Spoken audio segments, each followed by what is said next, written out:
ஒரு விஷயம் கேட்கட்டுமா உங்ககிட்ட? வண்டி ஓட்டுறீங்க, சரி, ஃபாஸ்ட்டாக ஓட்டுறீங்க, வெல் அண்ட் குட். உங்களுக்கு அவசரம் இருக்குது, புரியுது, எல்லாமே ஓகே. பட் அடுத்தவங்களை கன்சிடர் பண்ண மாட்டிங்களா? நீங்கள் ஓவர்டேக் பண்ணி போகிறீங்க, ஓகே, வெரி குட்.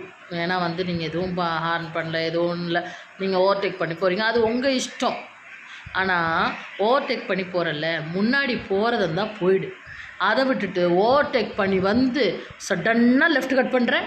அதனால் ஓவர்டேக் கொஞ்சம் தூரம் போனால் கூட பரவாயில்ல, ஓவர்டேக் பண்ணி அப்படியே லெஃப்ட் கட் பண்ணுறேன். அப்போ முன்னாடி போகிறவொன்னே போய் சேரவா? ஏன் எங்களுக்கெல்லாம் குடும்பம் குட்டி இல்லையா? என்ன தாண்டா உங்கள் பிரச்சனை? நீங்கள் ஓட்டுங்க, நீங்கள் ஃபாஸ்ட்டாக ஓட்டுங்க, நீங்கள் போங்க, எக்கேடுனா கெட்டு ஒழிங்க. அது எதுக்காக எங்களுக்குள்ளே சாவறீங்க? எங்களை ஏன் போட்டு சாவடிக்கிறீங்க? விழுந்து எல்லாம் தேய்ச்சி கீச்சு எல்லாம் பண்ணிவிட்டு நாங்கள் எழுந்து வரணும். எங்களுக்கெல்லாம் குடும்பம் இல்லை, எங்களுக்கெல்லாம் குட்டி இல்லை, நாங்கள் வேலைக்கெல்லாம் போக வேணாவா? நீ எக்கேடுனா கெட்டு ஒழி. இது ஒருத்தர் 2 பேர்னா பரவாயில்லைங்க. எப்போ பார்த்தாலும் எவனாவது ஒருத்தர் வந்துடுறான்.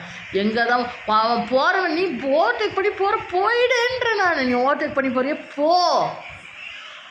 அதை விட்டுட்டு ஓவர்டேக் பண்ணி ரைட்டு கட் பண்ணுறது, ஓவர்டேக் பண்ணி லெஃப்ட் கட் பண்ணுறது, ஓவர்டேக் பண்ணி கரெக்டாக ஓவர்டேக் பண்ணிட்டு சடன்னாக பிரேக் பிடிப்பான். ஏன்னா முன்னாடி போக முடியாது. எங்களுக்கு அது தெரிஞ்சால் நாங்கள் போக மாட்டோமா?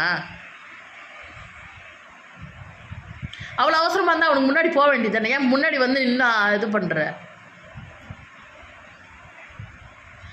போகிறீங்கன்னா போயிடுங்க, அடுத்தவங்களெல்லாம் சேர்த்து போக வைக்காதீங்க.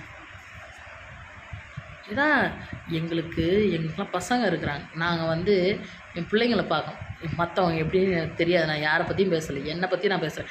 எனக்கு என் பிள்ளை இருக்குது, என் பிள்ளைக்காக நான் பார்க்குறேன். நீ பாட்டு இடித்து போட்டு போயிடுவ பெரியவன் மாதிரி. கடைசியில் எவ்வளோ கஷ்டப்படுறது? நீ பார்ப்பியான்னா என் குடும்பத்தை ஓட்டுறவன் ஒழுங்காக ஓட்டுங்க, அடுத்தவங்களுக்கு தொந்தரவு இல்லாமல் ஓட்டுங்க, அடுத்தவங்கள சாகடிக்காமல் ஓட்டுங்க. எவ்வளோ சொன்னாலும் மாற போகிறது இல்லை. ஆதங்கத்தை வேறு என்ன பண்ணுறது? இப்படி தான் கொட்டி தீக்க வேண்டியதாக இருக்குது. ஏன்னா நின்று திட்டலான்னா அவன் தான் ஓடிடுறான். ஓடுறவன் என்ன பின்னாடி துரத்திட்டு போய் பிடிக்க முடியும்?